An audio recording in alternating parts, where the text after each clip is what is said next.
kalau ditanya mahasiswa aktif itu keren atau enggak, ya menurut saya ini ada acara, kemudian kita bagaimana harus memanage juga sama keadaan yang di rumah ataupun keadaan yang lain. Kalian sebuah organisasi atas kemauan kalian sendiri, jadi tanggung jawablah sama apa yang kalian pilih gitu. Saya selalu ngingetin hal itu supaya nggak ada tuh alasan yang tadi saya bilang, oh gue capek, oh gue ngajar, oh gue ini. Kalian ini masuk organisasi ini atas pilihan diri kalian gitu. Nggak ada alasan untuk akhirnya seperti itu, harusnya profesional.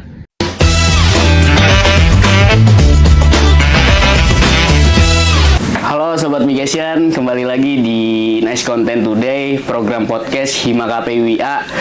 Dengan gue sendiri, Fikri, yang akan memandu jalannya episode kali ini.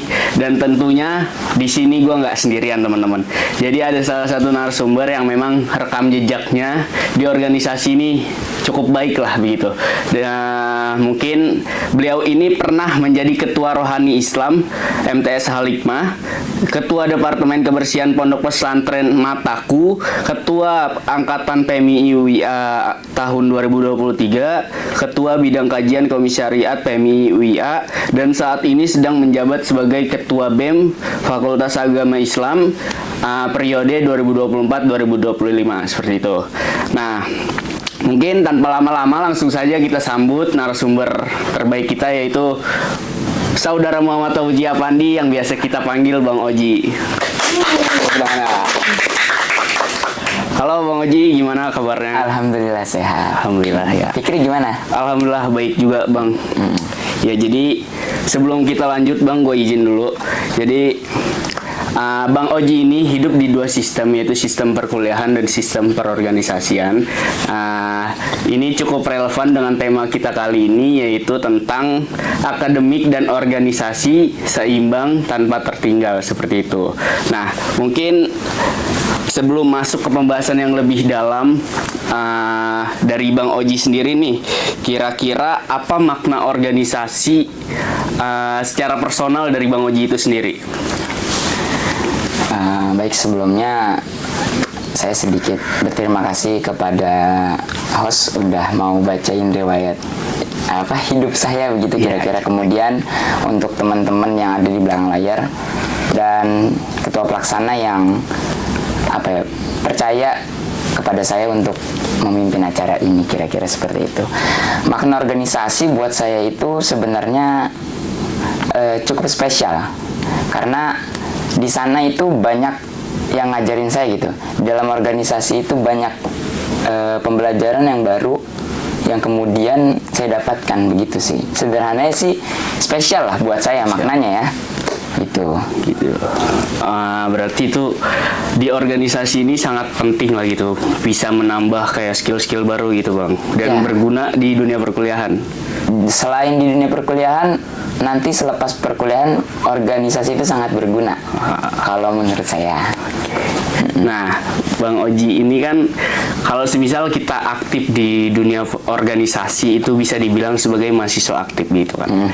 Nah, dan begitupun ketika kita mulai perkuliahan, kita pun disebut sebagai mahasiswa aktif gitu. Nah, kita ngebahas yang mahasiswa aktif di organisasi gitu. Nah, pertanyaannya nih, mahasiswa aktif itu sebenarnya keren atau cuma sok sibuk aja sih? Gitu. Ini menarik sih pertanyaannya. Menurut saya nih, mahasiswa aktif itu keren. Kenapa saya bisa bilang keren? Kalau dia memiliki sebuah tujuan ataupun landasan yang kuat. Kalau cuma sekedar aktif tanpa tujuan, nah itu so sibuk tuh. Sibuk. Tapi kalau dia aktif, dia punya keinginan, dia punya kemauan nih, dia bergelut di dalam akademik, dia bergelut di dalam organisasi, dan dia punya tujuannya di situ. Nah, menurut saya itu aktif yang keren. Jadi kalau ditanya mahasiswa aktif itu keren atau enggak, ya menurut saya keren. Karena di situ dia kalau punya tujuan seperti itu. Jadi mempunyai ruang prioritas tersendiri lah gitu. Betul.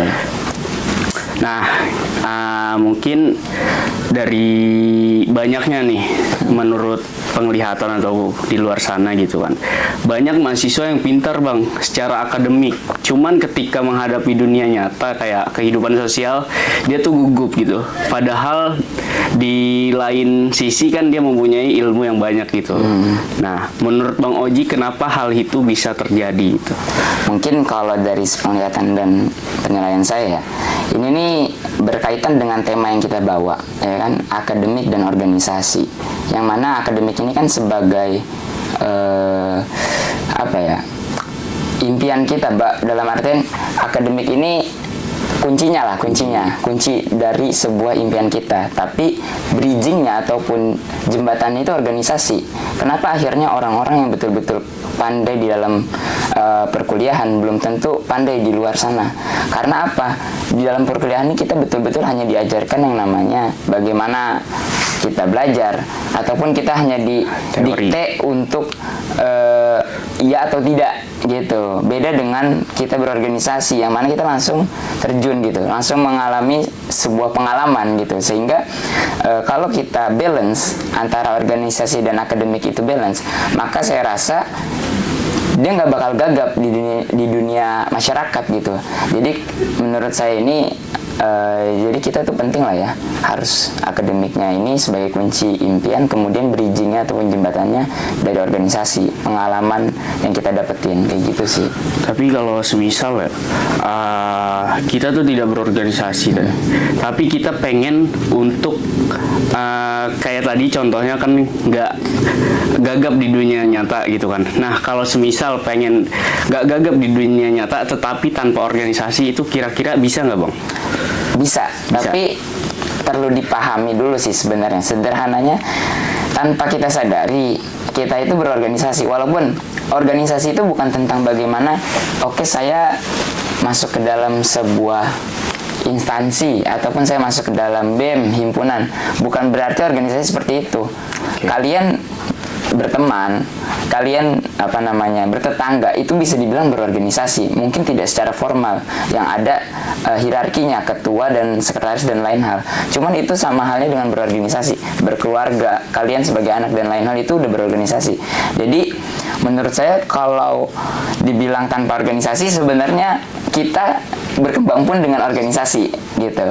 Kalau secara masuk organisasi formal, bisa atau enggaknya kita berkembang di dunia masyarakat, ya bisa, tapi perlu kemauan dan keberanian yang lebih ekstra. Karena kita pengalamannya belum sebanyak orang yang mungkin ikut organisasi. Mungkin seperti itu sih. Jadi organisasi itu bukan sekedar organisasi yang berada di instansi tersendiri. Jadi kita tuh sebenarnya bertetangga ya kan. Terus kehidupan sosial di luar sana itu juga termasuk organisasi, bukan itu bang? Betul. Gitu. Nah mungkin lanjut lagi nih bang. Ini menyangkut ke pribadi abang sendiri ini kan. Kira-kira apa skill yang di organisasi yang nggak pernah didapat di dalam kelas, cuman tuh kepake banget gitu di dunia perkuliahan? Kira-kira apa, Bang? Dunia perkuliahan ya, sederhana sih. Kalau menurut saya, skill yang pasti, dan ini general ya, mau dia fakultasnya ngitung, mau dia fakultasnya bahasa, mau dia fakultasnya hukum dan lain-lain, ini skill yang pasti kalau kita berorganisasi dan kita bisa ejawantahkan di perkuliahan, yaitu public speaking ataupun retorika. Seni berbicara. Karena menurut saya ini hal yang paling dasar kalau kita berorganisasi. Kemudian setelah public speaking ataupun retorika, sama manajemen waktu. Karena di perkuliahan kita belum tentu diajarin nih bagaimana nanti ketika ada, ya udah kita cuma diajarin nanti jam 10 ada kelas ini dan lain hal. Cuman kan kalau di organisasi di luar sana, ini ada acara, kemudian kita bagaimana harus memanage juga sama keadaan yang di rumah ataupun keadaan yang lain, intinya seperti itu. Jadi kalau menurut saya, sesuatu yang dari organisasi itu sangat berpengaruh di pembelajaran perkuliahan, yaitu public speaking serta retorika, kemudian sama manajemen waktu, begitu. Ini emang nggak bisa diragukan lagi gitu, public speakingnya Bang Oji kan, kita lihat sekarang. Mungkin gini lagi Bang Oji kan ini kan sibuk banget ya. Ibaratnya kan ngurusin BEM juga, organisasi eksternal juga, terus juga belum lagi urusan di rumah gitu kan. Nah, gimana cara Bang Oji, ini kita ngomongin teknis sih Bang. Oke, siap.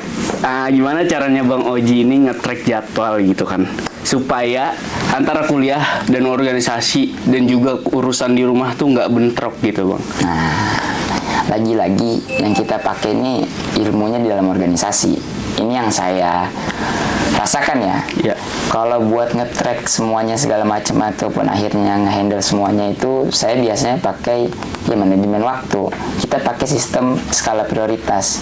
Yang mana yang namanya skala itu kan ada urutannya, skala 1, skala 2, skala 3, dan itu ada prioritasnya. Berarti bukan berarti yang lain itu nggak prioritas. Jadi kita ada hitungannya, skala prioritas 1, 2, 3. Otomatis yang paling utama kita taruh di skala prioritas 1 perkuliahan.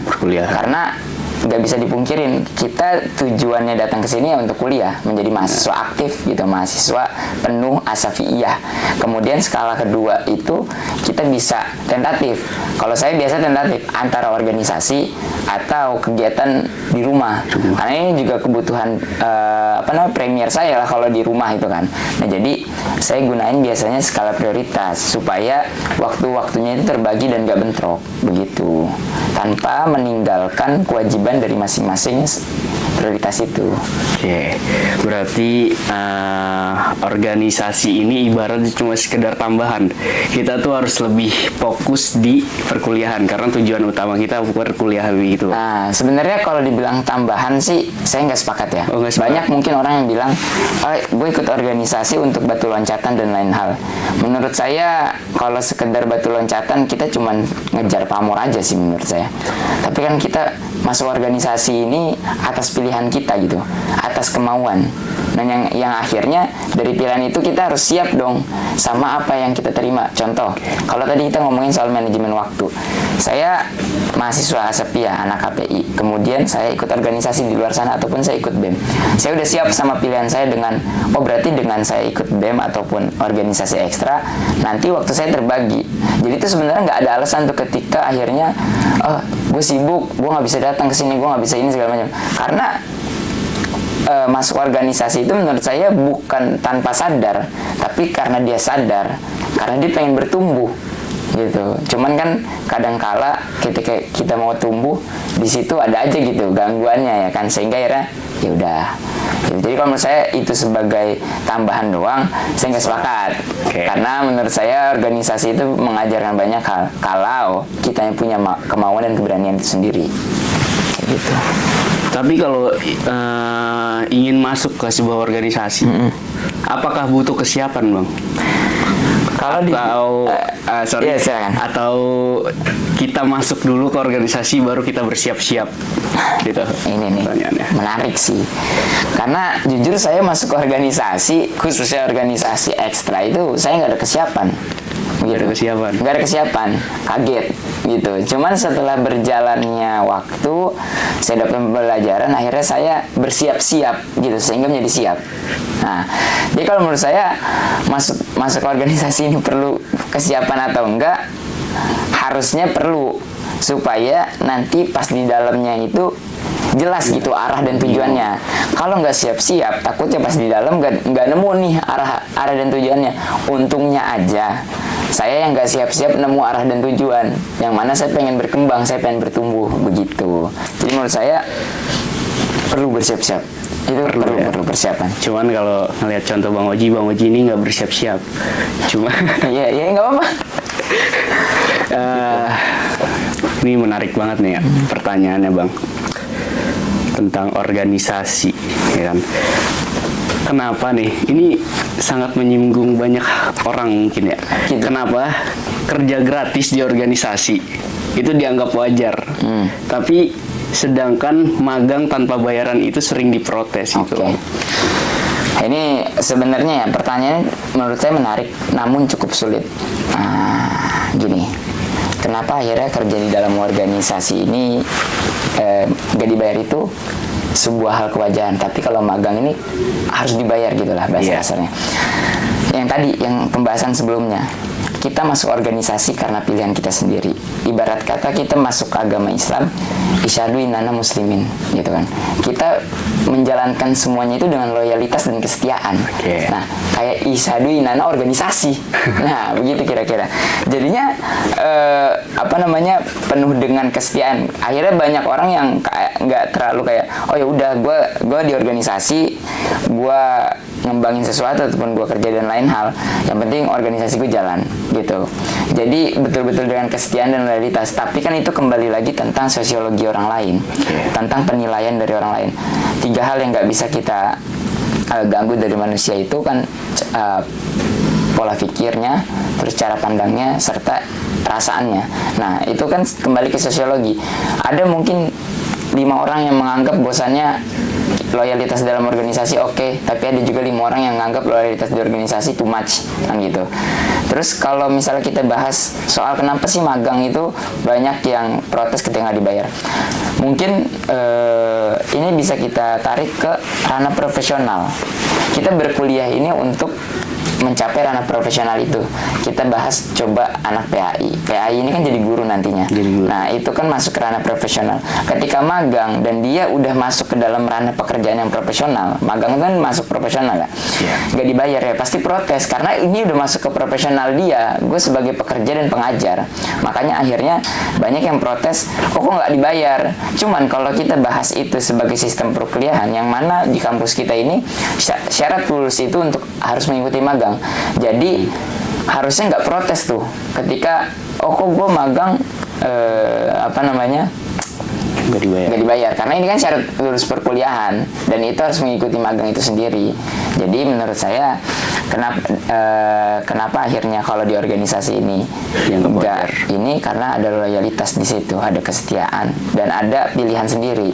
Kalau di magang ini dituntut dengan kewajiban, karena kan mungkin kita kalau disuruh milih mau magang apa enggak, bisa jadi nggak mau magang kan gitu, tapi kewajiban untuk lulus kuliah harus ikut magang. Akhirnya menjadi sebuah tekanan dan kewajiban, dan akhirnya ya udah protes. Tapi harusnya kadang orang protes itu nggak tahu nih yang diprotesin apa, jadi harus tahu gitu apa yang diprotesin gitu sih kira-kira.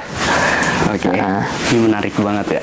Tapi kalau ngomongin Bang Oji sebagai ketua BEM, apa sih tantangan dari Bang Oji itu sendiri menghadapi anggota-anggota Bang Oji yang mungkin punya kesibukan masing-masing, dan bagaimana cara Bang Oji ini ngatur supaya teman-teman Bang Oji ini pada loyal gitu kepada organisasi BEM ini? Sebenarnya kalau dibilang saya udah berhasil atau belum, ya belum begitu.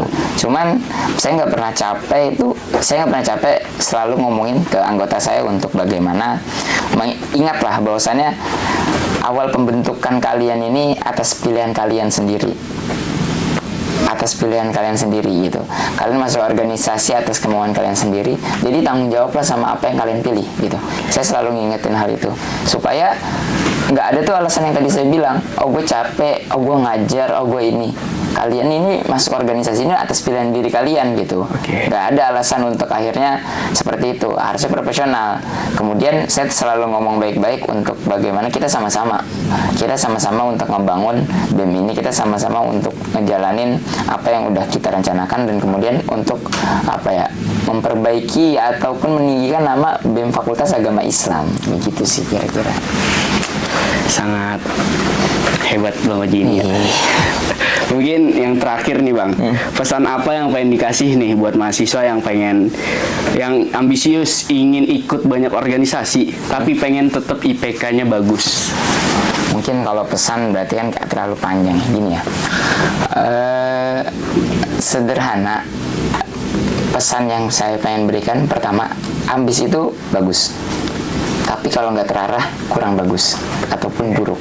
Karena kalau kita cuma sekedar ambis ataupun hanya mencari sebuah membentuk ataupun mencari sebuah validasi, yaitu nggak bakal jelas gitu. Ambis bagus karena orang yang sukses itu kita nggak bisa pungkirin mereka itu ambis, hard work gitu. Jadi saya bilang bagus tapi harus terarah, harus kembali lagi punya tujuan, punya landasan yang kokoh. Kemudian dia juga harus tahu batas dirinya. Gue waktu gue segini, kalau gue ikut banyak organisasi nanti seperti apa. Jadi dia ketika dia melangkah satu langkah, ketika dia melangkahkan kakinya ke depan, dia harus sudah tahu nih konsekuensinya. Saya jalan, apa nih nanti konsekuensinya? Saya masuk organisasi ini, konsekuensinya apa nih sama perkuliahan saya? Yang mana perkuliahan ini ditaruh di skala prioritas 1, yang mana kita harus kuliah. Nah, jadi dia harus tahu resiko dari dia ngambil banyak organisasi. Jadi kalau untuk bagaimana biar IPK-nya bagus, hal sederhananya ya pasti belajar masuk kampus. Dan bagaimana cara bisa konsisten di situ, waktunya banyak gitu. Dari apa? Dari nggak adanya organisasi. Nah, cuman kalau dia mampu untuk membuat manajemen waktu dan skala prioritasnya, dan dia tahu resikonya gimana, dan dia tahu konsekuensinya dan tanggung jawabnya seperti apa, ya menurut saya nggak masalah. Yang penting ambisnya itu terarah. Kalau nggak ada tujuan, cuman sekedar ambis tanpa ada landasan yang kokoh, ya pasti bakal hancur. Ibarat kata logika tanpa logistik sama dengan anarkis. Perlunya yang namanya koordinasi. Kopi, rokok, duit, nasi. Itu dia. Makanya ikut organisasi. Oke. Iya. Nah, gitu teman-teman. Mungkin dari yang Bang Oji sampaikan ini bisa memberikan insight baru kepada kita dan juga mahasiswa di luar sana gitu kan. Mungkin yang kayak Bang Oji bilang harus ada kesiapan. Mungkin kalau untuk siap-siapnya harus nonton di video ini gitu. Oke. Mungkin makasih Bang Oji untuk hari ini, karena memang ilmunya sangat bermanfaat lah untuk mahasiswa yang masih bingung apakah organisasi itu justru menghambat ataupun membuat maju diri kita gitu kan. Nah, mungkin akhir kata sekali lagi makasih banyak ya Bang. Ya, sama-sama. Ini mungkin kedepannya kita dapat berhubungan baik. Iya, siap. Mungkin saya boleh ngomong satu patah. Oke, boleh kalau ini kebetulan dari pendiri Universitas Islam Syafi'iyah, Kiai Haji Abdullah Syafi'i. Beliau pernah berkata, pendapatmu ada di saudaramu, atau bisa kita tafsirkan sebagian pendapatmu ada di saudaramu, ataupun kita bisa tafsirkan sebagian ilmu kita tuh ada di saudara kita. Maka kenapa pentingnya berorganisasi? Di situ kita saling berkoordinasi, kita saling diskusi, yang akhirnya pendapat dari dia ke kita, pendapat kita ke dia, dan akhirnya jadi sebuah ilmu. Maka dari itu ya pentingnya berorganisasi, tapi jangan lupa akademiknya juga harus gitu aja. tepuk tangannya dulu dong. Oke, terima kasih Bang Oji. Lagi-lagi terima kasih lagi. Ya, nggak apa-apa. Nggak apa-apa ya. Mungkin akhir kata, semoga ini bermanfaat ya untuk kalian semua gitu. Dan nggak bingung lagi gitu antara milih organisasi dan perkuliahan tuh cara menyeimbangkannya gimana. Semoga ini dapat sebuah gambaran. Ya, mungkin akhir kata gua Fikri dan Bang Oji undur diri. Wallahul muwaffiq ila aqwamit thoriq. Ihdinas siratal mustaqim. Assalamualaikum warahmatullahi wabarakatuh. Waalaikumsalam warahmatullahi wabarakatuh.